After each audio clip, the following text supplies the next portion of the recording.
उनके बेसिस पे आपको मिलती भी है क्या, जेआरएफ मिलता है। और अगर वो आप अगर एपी में है, एपी के लिए जा रहे हैं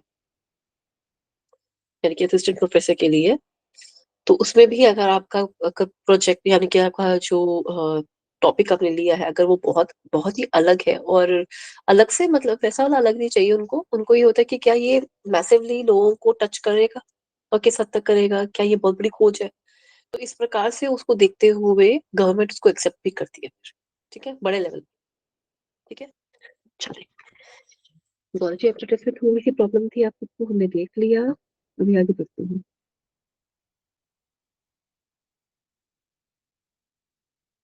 एक बार क्विक रिवीजन कर रही हूँ मैं, ठीक है, फटाफट से सुन लेंगे फिर आप सभी। ठीक है, सेल क्या है? सेल एक छोटी सी इकाई है जीव जंतु की, जिससे जीव जंतु बने रहते हैं।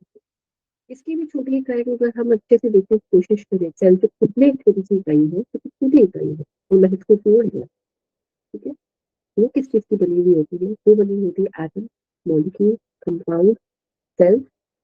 सेल जब बन गया, ये छोटी इकाई बन गई, उसके बाद उनका समूह जो होता है, यानी कि वो जो ग्रुप होता है, डिफरेंट डिफरेंट ग्रुप क्या बनाते हैं? टिश्यूज बनाते हैं। फिर डिफरेंट डिफरेंट टिश्यूज क्या बनाते हैं? ऑर्गन बनाते हैं।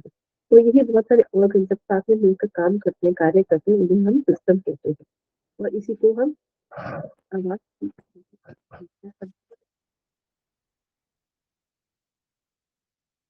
क्या। मैम आपकी वॉइस ना बिल्कुल ही धीमी धीमी से आ रही है, मतलब कि लाउडली नहीं है। अभी ठीक है? अभी तो ठीक है जैसे आप बोल रही हो। अभी ठीक है, ठीक है, ये ठीक है। आई थिंक मेरे मिलता मेरा हाथ चला गया था उस तरफ माइक के ऊपर। Okay ma'am. ओके, अभी ठीक है सबको? थम्स अप दीजिए अगर क्लियर है तो। Yes ma'am. Okay, good. मैं फिर से दोबारा रिपीट कर देती हूँ। हम सेल के बारे में पढ़ रहे थे, स्टार्टिंग कर रहे हैं। सेल जो है एक हमारी ह्यूमन, यानी ह्यूमन से भी ज्यादा हम बड़े पैमाने में बोलेंगे, जितने भी जीव जंतु हैं वो सेल से बने हैं। सेल एक सबसे छोटी इकाई है, इससे छोटा कुछ नहीं है अगर जीव जंतु की बात करी जाए तो। हम बहुत सारे एटम्स मिला के मॉलिक्यूल बना लेंगे, मॉलिक्यूल बना के कंपाउंड बना लेंगे, लेकिन इंसानों में इतनी क्षमता नहीं है कि उसके अंदर जान डाली जा सके। मैंने सेल जैसा सब कुछ इकट्ठा कर लिया, सब बना भी दिया, लेकिन मैं फिर भी उसके अंदर जान नहीं डाल सकती, अभी तक हम वहां नहीं पहुंचे। ये है ईश्वर का ही काम है। ठीक है, जब उसमें जान आ जाती है उसे हम सेल बोल देते हैं। वो सारी चीजें जितनी भी है वो एनवायरनमेंट में पाई जा रही हैं, जिनसे वो पहले ही निर्मित हो रहा है। निर्मित क्या किस चीज से हो रहा है? कंपाउंड्स। कौन कौन से कंपाउंड? मॉलिक्यूल्स। कौन से मॉलिक्यूल्स? एटम्स। कौन कौन से atoms? Carbon, hydrogen, oxygen, magnesium, potassium, iron, सब कुछ। ठीक है, कोई बड़ी मात्रा में, कोई बहुत कम मात्रा में, और कोई बिल्कुल भी नहीं। ठीक है, क्लियर हुआ? उसके बाद जब ये सेल बन गया, तो सेल के इतने सारे आकार प्रकार हुए, इनकी फंक्शनैलिटी हुई, पर एक बेसिक सेल का जो स्ट्रक्चर था वो सेम था। अब हम ह्यूमन का पढ़ रहे हैं, तो ह्यूमन में जो बेसिक स्ट्रक्चर है वो ऐसा ही है जो अभी तक हमने पढ़ा। इनका जो समूह बनता है, इनका जो ग्रुप बनता है, छोटे छोटे ग्रुप्स बनने शुरू हुए, उनको हमने टिश्यू कहा। टिश्यू के अपने खुद के फिर ग्रुप बनने शुरू हुए, उन्हें हमने ऑर्गन कहा। ऑर्गन के भी अपने ग्रुप बनने शुरू हुए, उसे हमने सिस्टम कहा। लेकिन ऑर्गन और सिस्टम में एक चीज बहुत ज्यादा इंपॉर्टेंट है, जब ऑर्गन एक बिल्कुल सिंक्रोनाइजेशन में जब काम करते हैं, तब हम उन्हें सिस्टम कहते हैं। इसी वजह से एक ऑर्गेनाइजेशन बनती है जिसे हम ऑर्गेनिज्म बोलते हैं। ठीक है, अभी क्लियर कि ऑर्गेनिज्म क्यों वर्ड कॉइन किया गया। ठीक है, फिर ह्यूमन बॉडी बन गई है। सेल से ह्यूमन बॉडी तक का आपने सफर समझ लिया कि कैसे बनता है। अब थोड़ा डीप में समझेंगे कि साइटोलॉजी होती है, काइटोस यानी कि सेल, लोगोस मतलब स्टडीज, जैसे बायोलॉजी में होता है बायो प्लस स्टडीज। हाँ जी, स्वप्नाली जी बोलिए। मैम एक बार ऊपर दिखाइए ना, ऊपर की जी स्लाइड बिल्कुल। जस्ट। हाँ, मुझे इसमें पूछना है कि जी सबसे छोटी इकाई हम सेल कहेंगे या फिर एटम बोलेंगे? नहीं, अगर आप जीव जंतुओं की बात करते हो, अगर ह्यूमन बॉडी की बात करते हो, सबसे छोटी इकाई सेल ही बोलेंगे। एटम में ओके मैम। इतनी जान नहीं है कि वो एक उसको हम सेल बोले। Yes ma'am, clear. ठीक है, चलो। Thank you.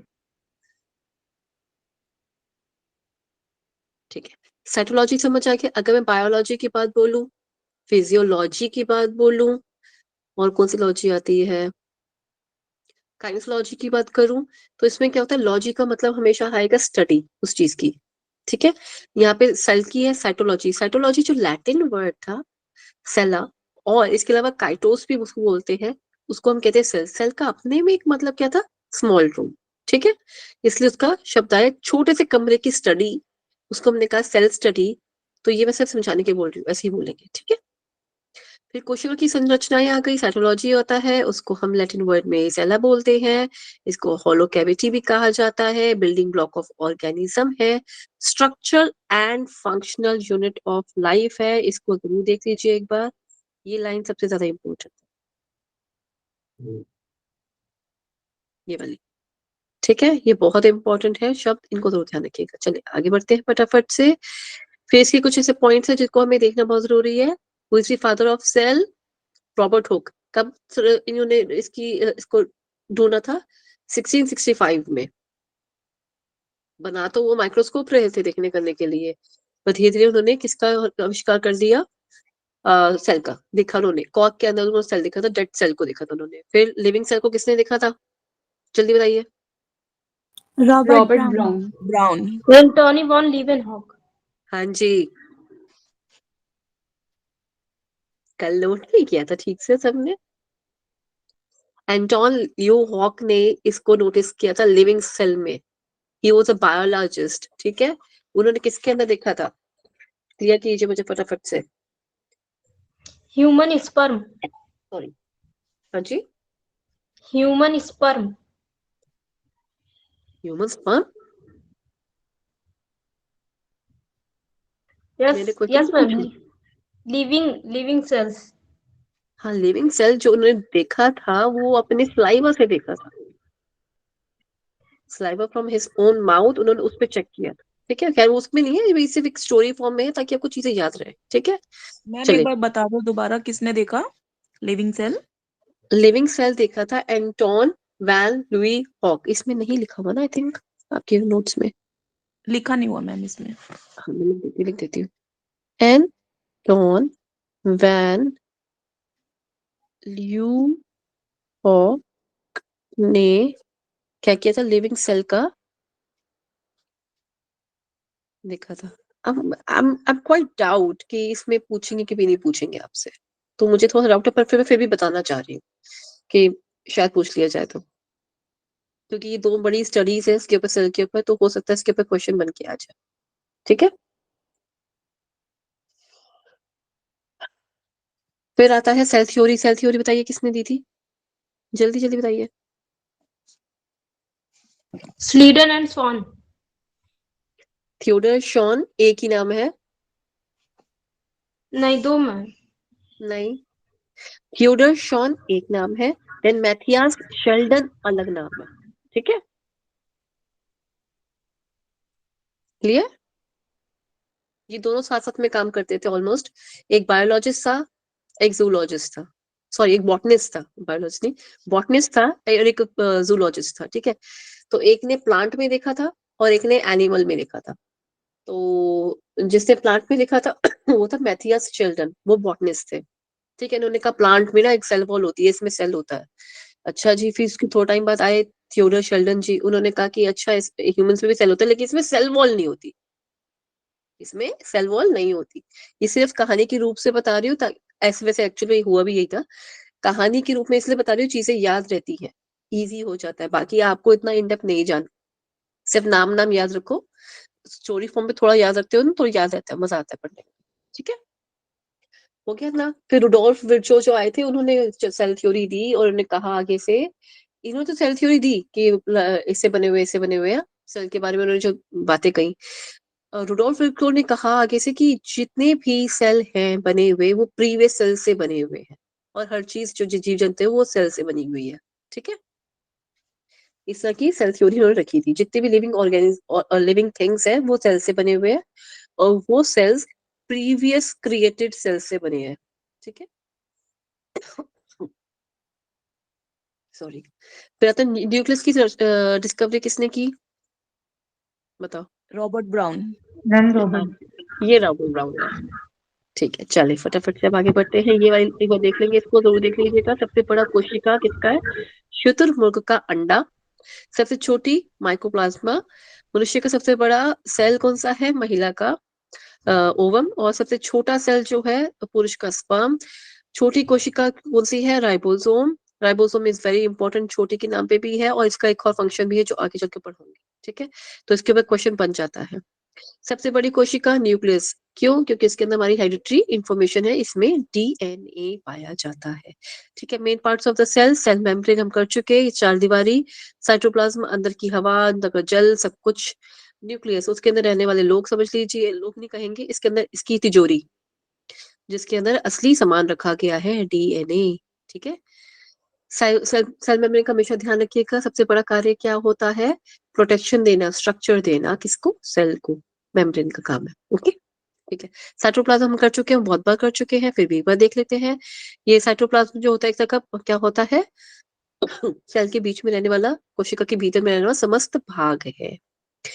इसी से कोशिका की श्वसन सॉरी जो सेल रेस्पिरेशन है वो रहती है, मेटाबॉलिज्म रहता है, रिप्रोडक्शन होता है इसके अंदर, और उत्तेजनशीलता।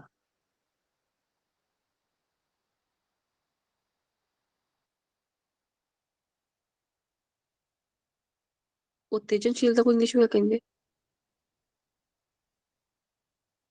Reaction, excitation. Excitation. Okay, excitation. Okay, I leave कि इसमें क्या आना चाहिए भी। प्रजनन, रिप्रोडक्शन हो गया, और एक्सक्रीटरी हो गया, मेटाबॉलिज्म हो गया, सेल रेस्पिरेशन हो गया। ये सारे क्लियर है? उत्तेजनशीलता को लेकर मैं थोड़ा सा डाउट में हूँ। ठीक है, साइटोप्लाज्म में कुछ सक्रिय अंग भी होते हैं, और उसको हम साइटोप्लाज्मिक ऑर्गेनेल्स भी बोलते हैं, जिसके बारे में हमने पढ़ा भी था और अभी आगे कंटिन्यू करेंगे भी। साइटोप्लाज्म एक चिपचिपा सा गाढ़ा सा द्रव्य होता है, जैसे मैंने कहा ये लिक्विड फॉर्म है। नॉर्मल भाषा में मैंने लिक्विड बोला, पानी बोला, ताकि हम उसे समझ सके, लेकिन एक जेली फॉर्म होता है। ठीक है, थोड़ा सा गाढ़ा सा चिपचिपा सा होता है। ठीक है, और ये जो रंगहीन होता है और सेमी परमिएबल होता है। कौन है सेमी परमिएबल? साइटोप्लाज्म। और सेमी परमिएबल के बारे में मैंने एक और बात भी बोली थी, कौन है semi permeable? Cell membrane. Yes, और सेल मेम्ब्रेन किसकी बनी हुई होती है? सेल मेम्ब्रेन बनी होती है लिपिड, किसकी? फॉस्फोलिपिड की, एक्चुअली फॉस्फोलिपिड की बनी होती है। इसका जो सर होता है, सर वाला भाग जो होता है, वो बना होता है फॉस्फेट का। ठीक है, और जो और जो इसका टेल वाला भाग होता है वो बना होता है लिपिड का, यानी कि फैटी एसिड्स का। ठीक है, जो टेल वाला भाग, जो हेड वाला भाग होता है वो बाहर की तरफ होता है, और टेल वाला भाग अंदर की तरफ होता है। ठीक है, ये हेड है और ये पूंछ जा रही है। ठीक है, ऐसे करके बना हुआ है ये पूरी लेयर ऐसी करके बनी होती है। ठीक है, ये ऐसे बनी हुई है। ठीक है, और ये टेल अंदर की तरफ जा रही है, ऐसे ऐसे ऐसे।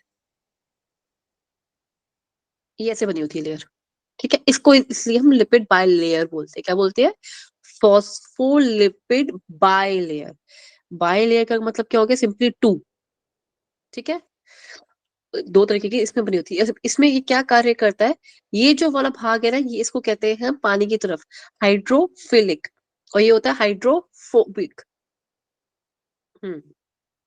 ठीक है, जो फैट वाला साइड है वो फोबिक में आएगा, और फिलिक वाला साइड आएगा, यानी कि फिलिक का मतलब होता है लविंग में, फोबिक मतलब डर। आप एक को याद कर लो, दूसरा अपने आप याद हो जाता है। Always remember the trick. अगर दो चीजें दी हैं, कंफ्यूजिंग है, एक को याद रखो, दूसरा अपने आप याद हो जाएगा। फिलिक थोड़ा मुश्किल वर्ड लग रहा है, तो फोबिक को याद रखो। फोबिया मतलब डरना होता है। तो अंदरूनी वाली साइड जो होती है डरने वाली होती है, ये पानी के अंदर घुलती नहीं है। और जबकि ये वाली साइड जो थी, ये वाला जो हेड वाला साइड है, ये पानी के अंदर घुल सा जाता है, पानी की तरफ होता है, पानी से चीजें लाने का काम ये करता है। ठीक है, तो इसी की वजह से हर चीज अंदर एंटर नहीं कर सकती। ठीक है, इसी की वजह से हर चीज अंदर एंटर नहीं कर सकती, अंदर नहीं आ सकती, और हर चीज इसकी वजह से बाहर नहीं जा सकती। किसकी वजह से? लिपिड की वजह से। सिर्फ फंक्शन के हिसाब से बात याद रखिए, ज्यादा अंदर मत जाइएगा इसकी। ठीक है, इतना क्लियर? ये क्वेश्चन जरूर पूछा जा सकता है कि ये बायलेयर, फॉस्फोलिपिड बायलेयर कौन किसकी बनी, मतलब कौन सी है ये?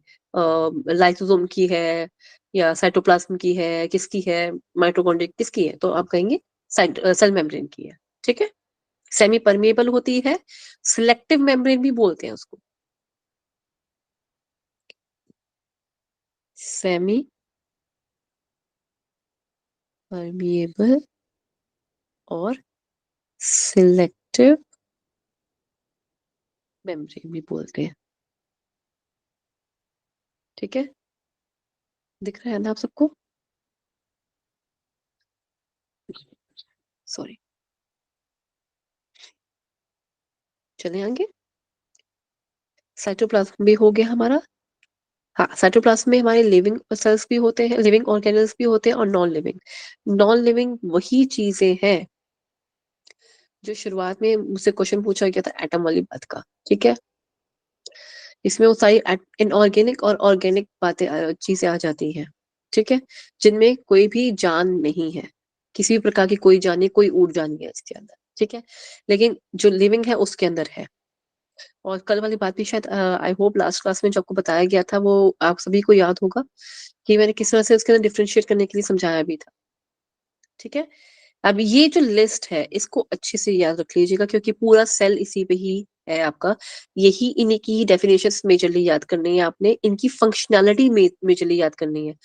अगर इनका कोई अन्य नाम है, पर्यायवाची है, वो आपने कंठस्थ कर लेना है। ठीक है, और वो जो पर्यायवाची है वो एक्चुअल होना चाहिए। जैसे गोल्जी बॉडी का भी, गोल्जी अपरेटस का किसी ने मुझे कुछ और नाम भी बताया था, सॉरी मैं भूल गई, वो कुछ नाम बताया था बड़ा कॉमन, मतलब आपने बताया था, पर लेकिन वो याद करने वाला नाम था, वैसे वाला नाम नहीं था कि आपको एग्जाम में पूछेंगे ये साइंटिफिक नेम था। साइंटिफिक नेम जो है उनको याद रखेंगे आप। ठीक है, क्लियर?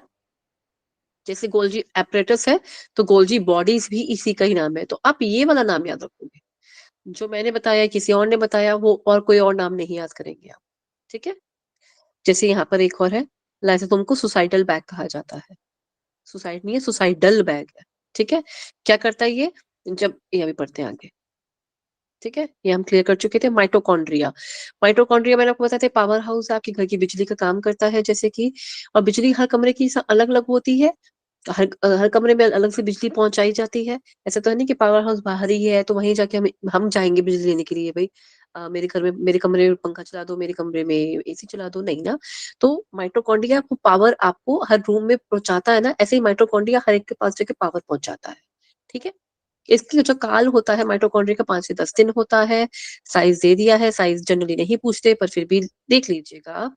ठीक है, ध्यान में रखिएगा, पावर हाउस कहते हैं, ये रही वो लाइन। ठीक है, इसके अंदर श्वसन के चक्र चलते हैं। ये कौन कौन से चक्र होते हैं, इसमें होता है एक ईटीसी, इलेक्ट्रॉन ट्रांसपोर्ट चेन भी बोलते हैं इसको, और फिर बोलते हैं कर्व साइकिल। ठीक है, कर्व साइकिल के अंदर, कर्व साइकिल, और इसके अलावा होता है ग्लाइकोलाइसिस जो होती है वो सारा कुछ इसी के अंदर आता है।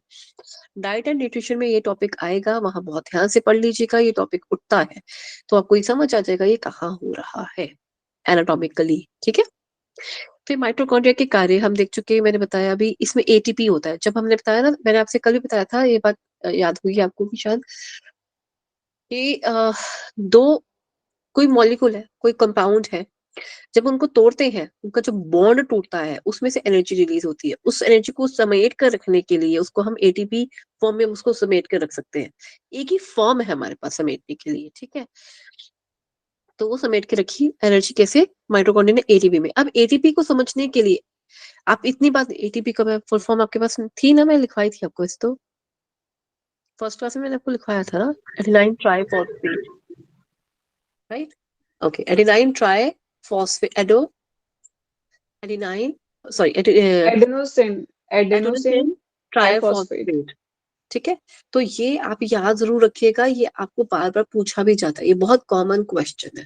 ठीक है, ये पूछा जाता है ये वाला क्वेश्चन। ठीक है, अब जब ये एनर्जी को स्टोर करता है, हर एक का तरीका होता है ना, किसी चीज को, किसी भी ऊर्जा को समेट के रखने का अपने पास, तो उसके पास ये तरीका है उसको यूज करने का। हमको जब कभी भी एनर्जी चाहिए होती है, हम इसी एनर्जीज को हम यूज करते हैं। ठीक है, बॉडी में जो कार्य चल रहे हैं वो भी इन एनर्जीज से ही चल रहे होते हैं। ठीक है, जो एनर्जीज हमें मिल रही होती है इनसे।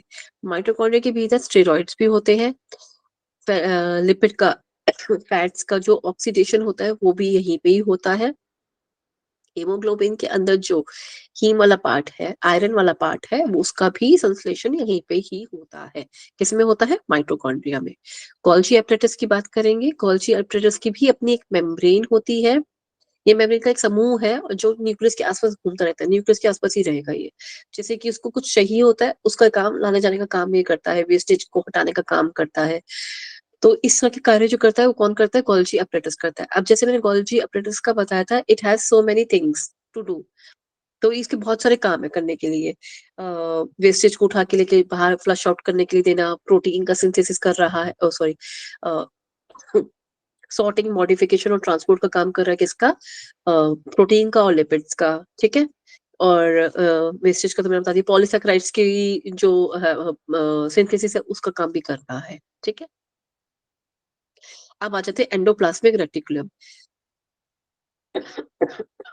Really sorry.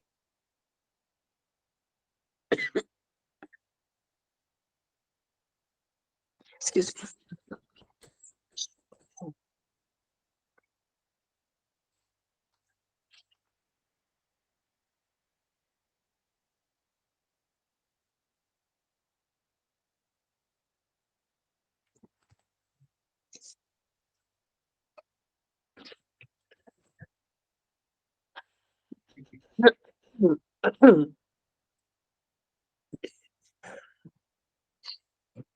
सॉरी, अब शुरू करते हैं। एंडोप्लाज्मिक रेटिकुलम क्या होता है? ये भी दो प्रकार के होते हैं, एक होता है रफ, एक होता है स्मूथ। ठीक है। जो रफ वाला होता है इसके ऊपर राइबोसोम ऐसे करके चिपके हुए होते हैं। ठीक है। वो राइबोसोम जो क्या करता है, ये मिलके ना काम करते हैं 60%, लिख लीजिए इस चीज को चाहे, 60% प्रोटीन सिंथेसिस करता है। कौन से वाले? रफ वाले।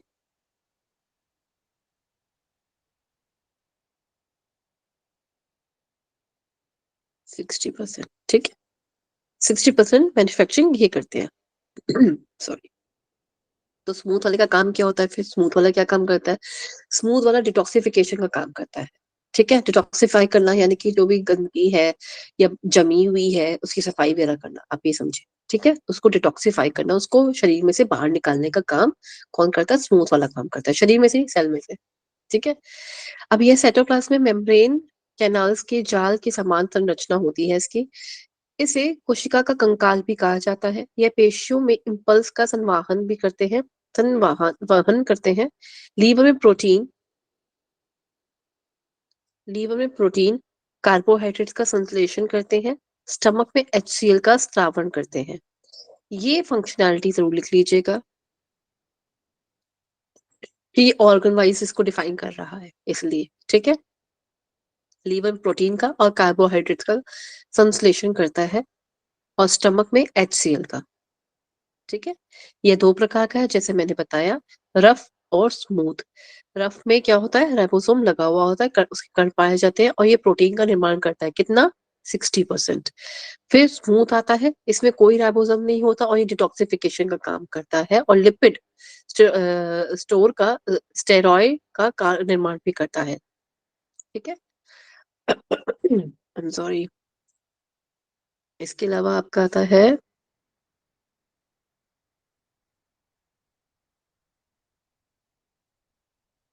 लाइसोसोम। ये इंपॉर्टेंट है।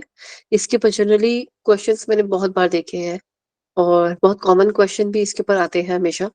लाइसोसोम, लाइसोसोम क्या है हमारा? लाइसोसोम होता है सुसाइडल बैग। ठीक है। ये क्या करता है? एक छोटे से वेसाइकल की तरह होता है। वेसाइकल्स वर्ड कई बार सुनने को मिलेगा। मेरे मुंह से तो कई बार सुनने का, जब स्पेशली हम जब नर्वस सिस्टम पढ़ेंगे तब ये दोबारा सुनने को मिलेगा ज्यादा शब्द वेसाइकल्स के बारे में। अभी तो नहीं, अभी थोड़ा कम सुनने को मिलेगा। इसकी खोज डी डुबे ने की थी। ठीक है। यह मेम्ब्रेन वेसाइकल्स की तरह होते हैं और थैलीनुमा संरचना की तरह दिखाई देते हैं। ये आपको बैग सा दिख रहा है ना, ये वाला ऐसा सा, ऐसा सा बैग सा होता है इसके अंदर। ठीक मैम है। प्लीज एक बार रिपीट कर दीजिए। अच्छा। पूरी लाइन रिपीट करूँ या क्या? मैंने कुछ समझाया नहीं वैसे। अच्छा मैम इसके अंदर दे रखा है मैंने। हाँ जी। तो ये है, ये मेम्ब्रेन वेसाइकल की तरह होता है, यानी कि एक छोटी सी बॉल टाइप का होता है, एक गुच्छा सा लगा लीजिए, एक छोटा सा अंगूर की गुच्छे की तरह। उसमें होता है ये हाइड्रोलिटिक एंजाइम उत्पन्न करता है। हाइड्रोलिटिक एंजाइम बहुत इंपॉर्टेंट वर्ड है ये वाला। जब ये फटता है या मरता है हम कहें, तब ये एक तरह का ये एंजाइम निकालता है इसमें से हाइड्रोलिटिक, और ये एंजाइम हमारे लिए अच्छा नहीं होता। ये एक तरह का जहर का काम करता है। जब ये एक्सेस में टूटना शुरू हो जाता है ना, तब बॉडी में विकार का उत्पन्न करता है, और उस विकार को हम कैंसर भी कहते हैं। ठीक है, आई डोंट थिंक सो यहाँ पे लिखा हुआ ये वाली बात नहीं लिखी हुई इन्होंने। तो ये क्या होता है, जैसे कि हमारा कोई बीमार होता है तो WBC बहुत सारे बनने शुरू हो जाते हैं, एक्सेस में बनने शुरू हो जाते हैं। तो वो, और WBC की जो स्पैन होता है, लाइफ स्पैन होता है, वो 5 to 10 days तक का ही होता है। ठीक है, तो उसमें क्या हुआ, वो बहुत ज्यादा बनेंगे। अब इतने टाइम में इतने सारे बने हुए हैं, जो पुराने थे वो टूटेंगे, नहीं बनेंगे, वो टूटेंगे, खत्म होंगे मतलब। तो जो वेसाइकल जब बन रहा होता है ना, ये वाला वेसाइकल, ये फटता है जब लास्ट में आके सुसाइडल बैग की तरह जब फट जाता है लास्ट में, तो इसने हाइड्रोलिटिक एंजाइम छोड़ दी है। इसको वैसे बेसिकली एसिड की फॉर्म, ये एसिड जैसा होता है, ये इसको हम एसिड भी कहते हैं। ठीक है, ये जहर बनाने तक का काम करता है। जहर से मतलब बहुत ज्यादा एक आप देखेंगे कभी कभी बहुत ज्यादा एसिडिक टाइप का बीमारी के बाद लोगों को फील होता है। समटाइम्स उनको हम कहते हैं कि जैसे कि उनकी लार में उनको इस तरह से फील भी होता है कईयों को। वो तो एक बहुत ही छोटा, मैं कहूंगी, एग्जाम्पल है। ठीक है, लेकिन इसका अगर बहुत ज्यादा प्रोलॉन्ग पीरियड तक चलता रहे, किसी के साथ ऐसा होता रहे, तो ये कैंसर तक का लीड करता है। ऐसे एक दो बारी में ऐसा कुछ नहीं। तो इसका ध्यान रखिएगा, ये वाला सिर्फ समझने के तौर पे है, और हाइड्रोलिटिक को लेके पॉइंट नहीं उठेगा। इसे सुसाइडल बैग भी कहते हैं, परमाणु बम। परमाणु बम, हिंदी में परमाणु बम बोलते हैं इसको। अतिशयोक्ति है मैम, कुछ हाँ नहीं। जी, तो गलत लिखा है ना ये। Yes yes. आत्महत्या की थैली बोलते हैं। हाँ, आत्महत्या थैली बोलते हैं, बिल्कुल जी। आत्महत्या की थैली तो ठीक है, इट्स ओके। पर ये गलत लिखा है। परमाणु बम तो एटम बम को कहते हैं, if जी I'm मैम। not wrong, है ना जी। तो ये गलत लिखा है, प्लीज इसको मैंने यहाँ पे कट कर दिया है। इसका चाहे स्क्रीनशॉट रखना है, आप अपने पास रख लीजिएगा। ठीक है, ये लीजिए। ठीक है, यह कोशिकाओं के पाचन का काम करते हैं, कोशिकाओं की पाचन का। ठीक है, उसके अंदर जो डाइजेशन का काम करना होता है, कि जो भी एंजाइम्स की रिक्वायरमेंट होती है जिस तरह से, उसको लाने का, खाने का, उनको हेल्प करने का काम ये करते हैं, लाइसोसोम। ठीक है, ये इंपॉर्टेंट है, फैगोसाइटोसिस। ये बहुत इंपॉर्टेंट टर्म है। जापानीज रिसर्चर ने भी इसके ऊपर काम किया था। उन्होंने, जो हम व्रत रखते हैं, उपवास रखते हैं, उसमें ये फैगोसाइटोसिस, जो इंटरमिटेंट फास्टिंग की बात करते हैं, आई एम रियली सॉरी, मैं कई वर्ड्स नहीं प्रोनाउंस कर पा रही हूँ, क्योंकि मुझे उस पर बोलते हुए खांसी आ जाती है इसलिए, और बार बार कफ आने की वजह से मैं नहीं प्रॉपरली कुछ वर्ड्स को प्रोनाउंस भी कर पा रही हूँ। ठीक है, तो फैगोसाइटोसिस का काम क्या होता है, जैसे कि कोई भी, जितने भी टॉक्सिन्स हैं, उनको खा लेने का काम। तो जब हम व्रत रखते हैं, उपवास रखते हैं, उसमें क्या होता है, अब ये बात आती है, देखो एनाटॉमिकली बहुत सारी चीजें समझने वाली, लेकिन असली बात क्या हो रही है उसके अंदर, उसको, उस चीज को भी थोड़ा हम जोड़ के देखेंगे योग के साथ। ठीक है, तो फाइकोसाइटोसिस में क्या कहता है, वो जितना भी टॉक्सिन्स खा लेता है ना बॉडी, उसको बाद में ये वेसाइकल जो होता है उसको फेंकने का काम भी करता है ना, खा लेता है, ये पहले खा लेता है, जितने भी टॉक्सिन्स उन सबको एब्जॉर्ब कर लेगा।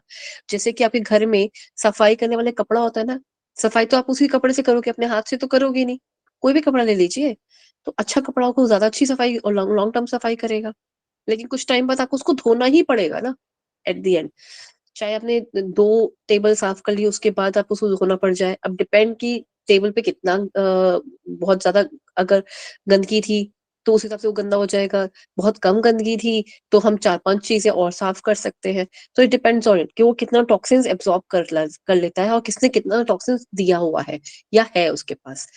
तो जब हम फास्ट रखते हैं, या इंटरमिटेंट फास्टिंग करते हैं, या उपवास रखते हैं, पानी वाला रखें या सिर्फ फ्रूट्स वाला रखें, जो भी हम नवरात्र रखेंगे, तब इन सब में ये सब चीजें होती है। उसमें क्या होता है, उसमें फैगोसाइटोसिस होता है। उसमें क्या होता है जितने भी बेकार की चीजें, टॉक्सिन्स को खा जाता है। ये कौन खा जाता है, लाइसोसोम खा जाता है। ठीक है, इसकी वजह से, इसकी वजह से जो एक्सेस ऑफ सेल्स बनते हैं, जब उनका एक एन नंबर ऑफ डिवीजन होना शुरू हो जाता है, अनकंट्रोल्ड, एन नंबर नहीं बोलूंगी, अनकंट्रोल्ड डिवीजन ऑफ सेल्स होना शुरू हो जाता है, जिसको ऑल्सो कॉल्ड एज कैंसर, जिसको हम एक टर्म में जानते हैं, हम सब जानते हैं कॉमनली, कि जब अनकंट्रोल्ड सेल्स बनने शुरू हो जाते हैं, उनका कोई रोक ही नहीं रहा, मतलब रुक ही नहीं रहे, वो सेल्स बनी जा रहे बनी जा रहे बनी जा रहे, उसकी जो एक कंट्रोल है, उसको रोकने का काम जो करता है ना, वो फैगोसाइटोसिस करता है। कैंसर के इलाज में ये कामयाब है उपवास। ये मैं नहीं बोल रही हूँ अकेली, ये जापानीज रिसर्चर ने भी ये बात बोली थी, और आई थिंक ये रिसर्च आई थी नियरली 2018 या 2019 के आसपास समथिंग में आई थी, ये 2017 में आई थी, अभी 2017 समथिंग में ये आई थी, रिसर्च आई थी जापानीज की। तो उन्होंने कहा था कि इंडियंस में जितने भी उपवास रखे जाते हैं, फास्ट रखे जाते हैं, हाउ इट इज हेल्पफुल, उन्होंने क्यों इस चीज को अपने कल्चर में ऐसे इनकॉर्पोरेट किया है, क्यों लाए हैं वो, तो उसको लाने की वजह को उन्होंने उस चीज पे प्रॉपर्ली उसके अंदर बताया है कि जब आप व्रत रखते हो तो उसकी जो उससे जो हमें इफेक्ट्स मिलते हैं, वो इफेक्ट्स को फैगोसाइटोसिस से उन्होंने समझाने की प्रयास किया उसके अंदर। तो आप ये देख सकते हैं उनके बारे में। मुझे जापानीज रिसर्चर का, साइंटिस्ट का नाम याद नहीं आ रहा जिन्होंने ये बात कही थी। लिपिड ब्रेकडाउन का काम करते हैं, जितना भी एक्सेस ऑफ लिपिड होता है उनको ब्रेक डाउन करने का काम करते हैं, ठीक है। नोट, ब्लड में लाइसोसोम नहीं पाया जाता, ओके, ये सबसे ज्यादा इंपॉर्टेंट चीज है। ब्लड में लाइसोसोम नहीं पाया जाता, और आरबीसी में क्या नहीं होता, जैसे ये मैंने बताया नहीं अभी, पर फिर भी न्यूक्लियस। न्यूक्लियस, तो कुछ कुछ लोगों को पता होता है, पहले से ही पता होता है, और वेरी कॉमन टर्म, और ये क्वेश्चन आता है। विच सेल इज डीन्यूक्लिएटेड सेल? डीन्यूक्लिएटेड का मतलब ये होता है कि उसमें सेल ना होना, ठीक है। ये दोनों ही पॉइंट याद रखिएगा, ये वाला और जो आरबीसी वाला है, ठीक है। राइबोसोम, अब राइबोसोम पे आ जाते हैं। राइबोसोम क्या करता है? यह एंडोप्लाज्मिक रेटिकुलम के ऊपर पाया जाता है, फ्रीली नहीं पाए जाते, मतलब इसको कुछ चाहिए सिंथेसाइज करने के लिए, कुछ चाहिए, एक कहते हैं धरोहर चाहिए, एक बेस चाहिए इसको, वो बेस इसको सबसे अच्छा एंडोप्लाज्मिक रेटिकुलम ही मिलता है, ठीक है। ये राइबोन्यूक्लिक प्रोटीन होता है, सॉरी, इसे प्रोटीन की फैक्ट्री भी कहा जाता है, क्योंकि पूरे सेल का 60% प्रोटीन इसी में रहता है, ठीक है। ये देखिए यहाँ पे बनाने का इसको दिखाया भी हुआ है कहीं ना कहीं, इस चीज को समझाने की कोशिश की हुई है, ठीक है। राइबोसोम दो प्रकार के होते हैं, 70s और 80s, ठीक है। ये आप वैसे तो नहीं पूछते, पर आप अगर दिया है फिर भी एक बार नाम देख लीजिएगा, इस वजह से मैंने क्वेश्चन नहीं देखा, इतना इन डेप्थ मैंने देखा भी नहीं। मैम ये टू टाइप ना, ये ऐसे होते हैं, फ्री राइजोसोम और बॉन्ड राइजोसोम। दोबारा बताइए क्या बोला आपने? Free ribosome, bound ribosome. अच्छा ठीक है, आपने ये किस किस बेसिस पे कहा कि ये क्या होते हैं? मैम मैंने पहले थोड़ा बहुत पढ़ा उस बेसिस पे। नहीं मैं समझी नहीं, प्लीज एक बार रिपीट कीजिए बात, क्लियर नहीं हुई, मतलब आपने ये तो बताया, दो प्रकार बताए मुझे, तो ये दो प्रकार आपने क्या 70s के उसके बताया, 80s को हटाकर बताए हैं, या इसके एक्स्ट्रा में बताना चाहते हो, या कोई डिटेल बता रहे हैं आप? मैम मतलब कि आपके भी दोनों ठीक हो गए, मैंने जो पढ़ा था ना मैं उस बेस पे बता रही हूँ। मतलब कि फ्री राइजोसोम वो होते हैं found free in the cytoplasm, hmm, और बॉन्ड बॉन्ड राइजोसोम होते हैं अटैच्ड बाय एंडोप्लाज्मा। हाँ जी, एंडोप्लाज्मिक रेटिकुलम के साथ जो अटैच हो जाते हैं वो बॉन्डेड वाले होते हैं, बिल्कुल ठीक कहा आपने, और जो फ्रीली पाए जाते हैं वो अभी एक्टिव स्टेट पे नहीं होते हैं, ठीक है, वो उसको चिपकने का इंतजार कर रहे होते हैं, उसका भी अपनी भी फंक्शनिंग होती है, ऐसा नहीं कि वो जब फ्रीली साइटोप्लाज्म में घूम रहे होते कोई फंक्शनिंग नहीं करते, वो भी करते हैं, बट वो अभी हमारे इसमें नहीं है, एक ऐसे कोर्स में, और थोड़ा सा आगे का है ये, जनरली इसको थोड़ा कम पढ़ाते हैं, कम कम नहीं पढ़ाते हैं, मैं ये नहीं बोलूंगी कम पढ़ाते हैं, मतलब इसकी फंक्शनिंग को लेकर थोड़ा डिटेल में जाना पड़ता है इसलिए, ठीक है। Okay ma'am. कम की बात नहीं है, पर हाँ आपका था ये क्वेश्चन, और आपने पॉइंट अच्छा बताया ये वाला, ठीक है। आ जाते हैं न्यूक्लियस, ये सबसे ज्यादा इंपॉर्टेंट चीज है, ये जो आप देख रहे हैं कट्स लगे हुए, ऐसे ही सेल मेम्ब्रेन पे भी होते हैं, सेल मेम्ब्रेन पे कैसे होते हैं, मतलब कि वो उस तरह के वो नहीं होते, वो चैनल्स थोड़े डिफरेंट तरीके के होते हैं, पर इस पे जो होते हैं इसको हम पोर्स बोलते हैं, ठीक है। अब ये पोर्स क्या करते हैं, ये पोर्स बने हुए न्यूक्लियर पोर बोलते हैं, इसको क्या बोलते हैं, न्यूक्लियर पोर्स बोलते हैं, ठीक है। ये न्यूक्लियर मेम्ब्रेन पे होते हैं, ठीक है। अब एक क्रोमैटिन इसके अंदर रखा हुआ है, सॉरी। आरबीसी को छोड़कर शरीर की समस्त कोशिकाओं के मध्य भाग में एक गोलाकार रचना होती है जिसे हम केंद्रक कहते हैं, यानी कि न्यूक्लियस कहते हैं। स्केलेटल मसल में एक से अधिक केंद्रक होते हैं। क्यों होते हैं?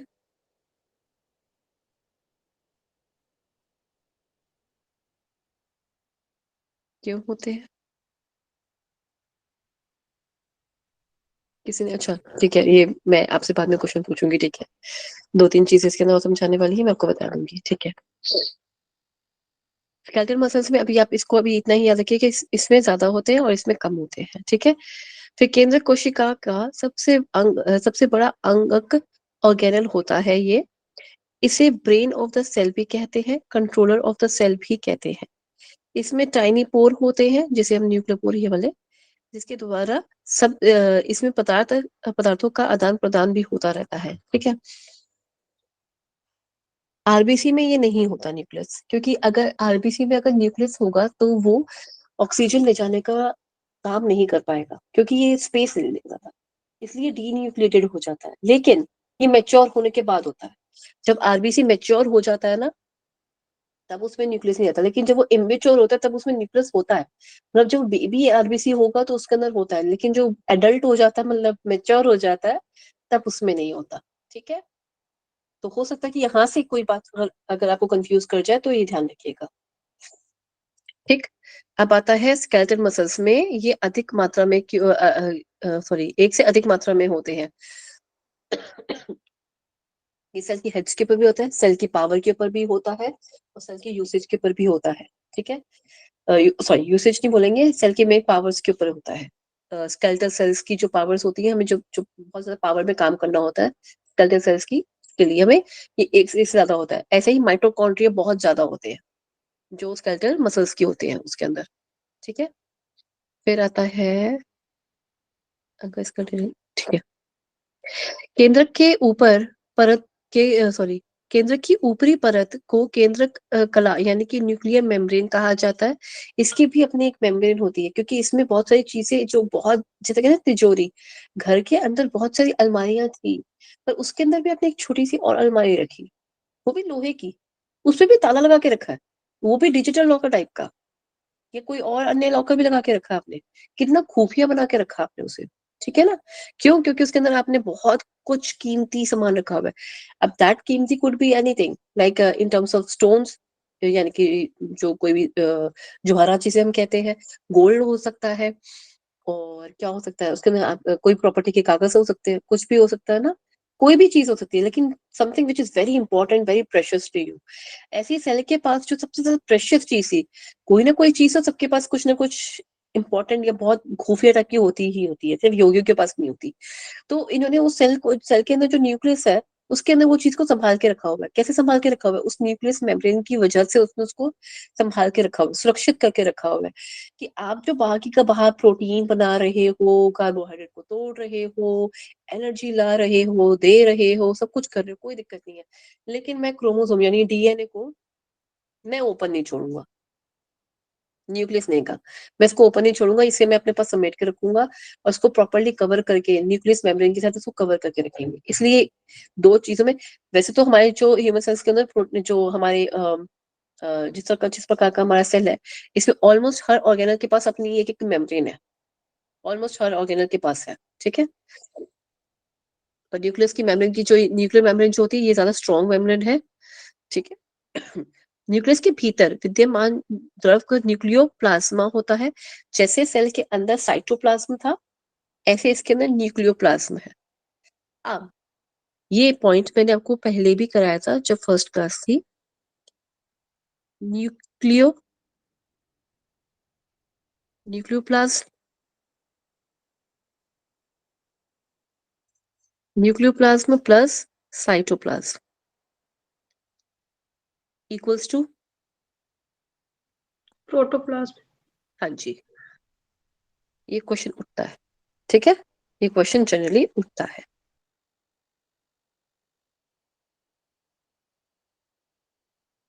Nucleoplasm plus cytoplasm equal to protoplasm,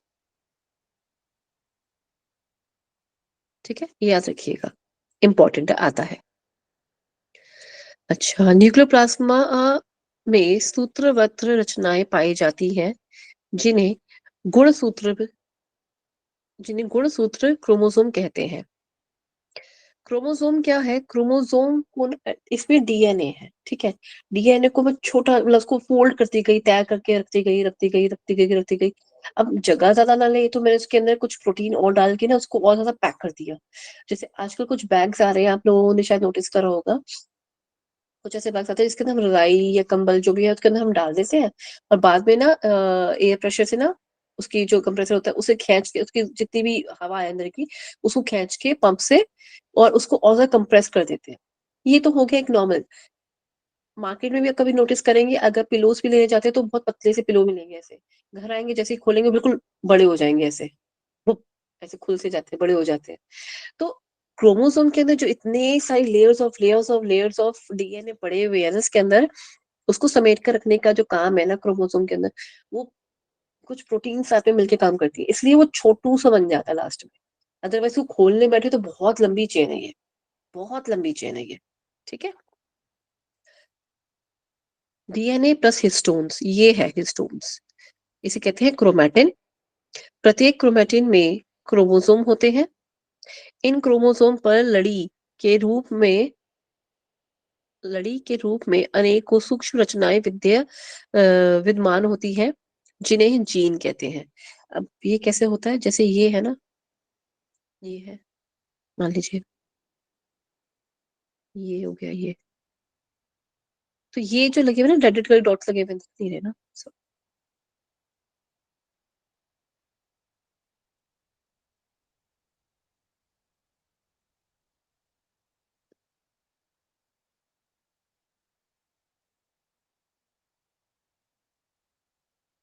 ये ऐसे जीन्स लगी हुई है, ठीक है, ऐसे मान लीजिए ऐसे जीन्स लगी हुई है, ठीक है। तो ये जीन्स लगी हुई है कि आंखों का कलर क्या होगा, ये जीन्स लगी हुई है बालों का रंग क्या होगा, ये जीन्स लगी हुई है नेल्स की शेप क्या होगी, ये जीन्स लगी हुई है पलके बड़ी होंगी छोटी होंगी पतली होंगी कैसी होंगी, फिर एक जीन्स लगी हुई है कि लिप्स की शेप कैसी होगी, फिर एक जीन्स लगी हुई है हाइट कैसी रहेगी इंसान की, फिर आगे एक जीन्स लगी हुई है कान कैसे होंगे। तो इस तरह से जीन्स का अपना अपना एक एक कैरेक्टरिस्टिक होता है, ठीक है, वो देता रहता है, ये इन्फॉर्मेशन है होती है इसके अंदर छुपी हुई, ठीक है, ऐसी जीन्स उसके ऊपर एम्बेडेड होती है, ठीक है। Genes are responsible for hereditary characteristics. अब कई बार कहते हैं, कुछ लोग कहते हैं कि यार माता पिता की तो आंखें ग्रीन नहीं थी, बच्चे की आंखें ग्रीन है। इट्स नॉट इम्पोर्टेंट कि इमीडिएट पेरेंट्स की आंखें ग्रीन होनी चाहिए, पीछे किसी की भी हो सकती थी और अब वो आ गई, अब वो इस बच्चे में दिखी है। अब ये क्या होता है, इसके अंदर भी कॉन्सेप्ट होता है, मैं सिर्फ नाम ले रही हूँ, याद मत करना, सिर्फ नाम ले रही हूँ। एक होता है डोमिनेंट, एक होता है रेसेसिव, ठीक है। डोमिनेंट का मतलब होता है जो उभर के बाहर आ जाता है, रेसेसिव जो अंदर सुप्त अवस्था में बैठा हुआ है। और ये सुप्त अवस्था वाला हम कॉन्सेप्ट कई बार पढ़ चुके हैं हमारे योग में, पतंजलि योग सूत्र के अंदर भी और उपनिषदों में भी और हमारे हठ योग के ग्रंथ में भी। सुप्त अवस्था सॉरी, इस सुप्त अवस्था में क्या होता है, इस सुप्त अवस्था के अंदर जितने भी इंफॉर्मेशन है, इसका मतलब ये कि वो है तो सही पर वो जागृत नहीं, वो डोमिनेंट लेवल पे नहीं है, वो सिर्फ अभी सुप्त अवस्था में ही है उसके अंदर, ठीक है। और ऐसे ही वो किसी भी स्टेज पे यानी कि किसी भी जनरेशन में आके वो डोमिनेंट हो सकती है, ठीक है, किसी भी जनरेशन में आके वो डोमिनेंट हो सकती है, क्लियर। हमेशा रेसेसिव कैरेक्टरिस्टिक्स मतलब कि जो दबे हुए जो सुप्त है वो हमेशा ही सुप्त रहेंगे ये जरूरी नहीं है।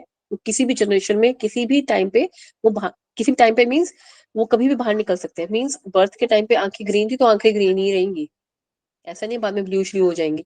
वो होते हैं, रेयर ऑफ केसेस भी होते हैं, ऐसी बात नहीं है कैसा नहीं होता, रेयर केसेस भी होते हैं, एक आंख ग्रीन है एक आंख ब्लू है, ये भी केस होता है, पर ये रेयर ऑफ रेयर केसेस होता है, पर ये होता है। There is a one Hollywood actress as well जिसकी है ऐसी आंखें, एक ग्रीन है और एक ब्लू है। ठीक है। न्यूक्लियस के अंदर एक छोटी सी गाड़ी गोल रचना से होती है, गोल रचना होती है, उसे उपकेंद्रक या न्यूक्लियोलस भी कहते हैं। न्यूक्लियोलस कहाँ है? दिया है, इन्होंने तो नहीं दिया हुआ, ये है। यहाँ स्पेलिंग गलत लिखी हुई है, यहाँ सही है, ये वाली करेक्ट है। ठीक है। आई थिंक न्यूक्लियस के बारे में इतना समझना भी काफी है। जो बीटेक आज के टाइम में हो रही है, बीटेक से मतलब मीन्स जो जेनेटिक इंजीनियरिंग, जो जेनेटिक के ऊपर जो आजकल संरचना सॉरी संशोधन हो रहे हैं वो इसी पे हो रहे हैं, और बहुत गहरी मात्रा में, बहुत ज्यादा, बहुत ही ज्यादा मैसिव लेवल पे हो रहे हैं, और इसमें बहुत ज्यादा ही रिसर्चेस आगे तक पहुंच चुकी हुई है, जिसकी वजह से आज के वक्त में हम बहुत सी बीमारियों से लड़ पा रहे हैं। ठीक है। दवाइयां बन पा रही हैं, और हम आगे और भी बहुत ज्यादा हम इसके अंदर कुछ नए नए कुछ नई नई चीजें हम लाके इंसानों के लिए, जैसे कि बहुत सी ऐसी चीजें जिनको समझ पा रहे हैं कि जेनेटिकली इसको कैसे ठीक करा जाए, इसकी मेडिसिन कैसे बनाई जाए, इस तरह की चीजों को ढूंढा और देखा और समझा जा रहा है। ठीक है। वो सिर्फ इसकी वजह से ही है। ठीक है। मैम ये हिस्टोन्स क्या होते हैं? डीएनए हिस्टोन्स मिलके जो वो बनाते हैं। मैंने बताया था ना बेटा, ये प्रोटीन होता है। अच्छा, ओके। हाँ, ये प्रोटीन क्या होता है, रैपिंग में काम आता है। जैसे कि अगर आपने कोई दो चीजें अगर आपस में रखनी है, पास पास रखनी है, आप चाहते हो वो हिले ना, तो जैसे मान लो आपने फेविकॉल लगा दिया, तो वो, और ये फेविकॉल जो होती है ना, ये वैसी फेविकॉल नहीं है कि कल को जैसे हम किसी चीज को हमें अलग करना होता है, या तो पेज फट जाएगा या वो चीज खराब हो जाएगी और फेविकॉल बीच में दिखेगी नहीं कहाँ गई, है ना, वो दिखेगी नहीं। तो ये जब जब ये खुलते हैं ना, जब डिवीजन का टाइम आता है, ये आगे सेल डिवीजन का टाइम, जब ये खुलते हैं ना, तो हिस्टोन प्रोटीन दोबारा बनते भी हैं फॉर द रीपैकिंग के लिए। अभी पैकिंग खुल रही है, पैकिंग खुल जाएगी ना, तो इनके प्रोटीन, तो ये प्रोटीन दोबारा बनेंगे इनके लिए, ताकि दोबारा से रीपैक करे जा सके। ठीक है। अब डिवीजन के टाइम पे ये फिर से खुल जाते हैं, अभी खुलेंगे, अभी डिवीजन के टाइम पे ये डिवीजन आ गई है, माइटोसिस और मियोसिस। ठीक है। मैं पहले इसका थोड़ी सी आपको वो देती हूँ, क्योंकि cell division is very very very very very important चीज to learn, to understand for everyone. Basic structure के पास समझ लेते हैं कि माइटोसिस मियोसिस में होता क्या है। ठीक है। माइटोसिस मतलब indirect cell division, meiosis means properly cell division, जो हम इसको कहते हैं ए माइटोसिस सेल डिवीजन। तीन चीजों में क्यों इसको दिखाया, इसकी जरूरत नहीं थी, दो ही ज्यादा जरूरत है।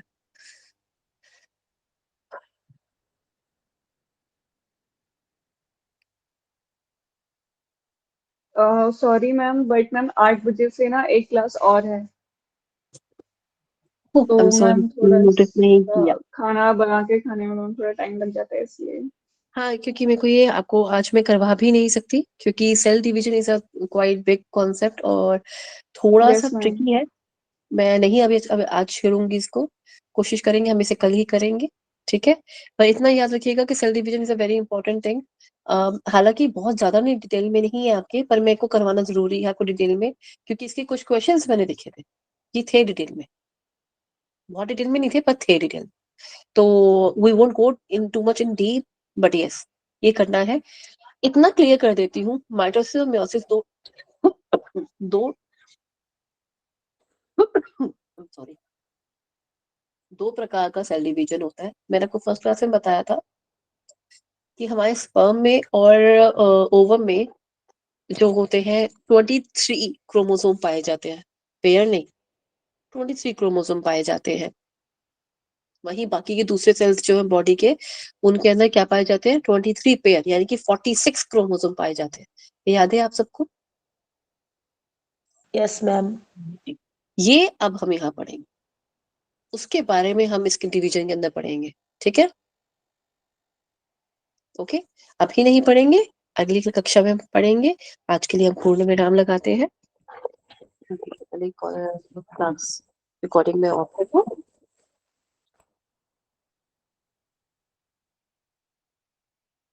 किसी के भी कोई भी किसी भी प्रकार का प्रश्न है तो पूछ लीजिए प्लीज।